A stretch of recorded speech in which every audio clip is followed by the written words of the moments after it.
మైదా east లేకుండా గోధుమ పిండితోనే ఇంట్లోనే సింపుల్‌గా పిజ్జాని ప్రిపేర్ చేసుకోవచ్చండి. అచ్చం బయట కొనుక్కొచ్చుకునే దానిలాగే చాలా టేస్టీగా ఉంటుంది. సింపుల్‌గా ప్రిపేర్ చేసుకోవచ్చు.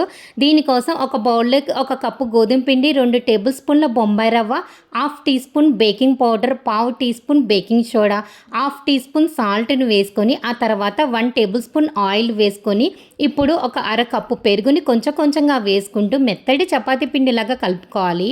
కలుపుకున్న తర్వాత మూత పెట్టేసుకొని ఒక 10 నిమిషాల పాటు పక్కనుంచేసుకొని, ఇప్పుడు పిండిని ఒక 2 ఉండల్లాగా చేసుకొని, ఒక బౌల్‌ని తీసుకొని పైన పొడిపిండి చల్లుకుంటూ చూపించిన విధంగా పిజ్జా బేస్‌ని పల్చగా రెడీ చేసుకోవాలి.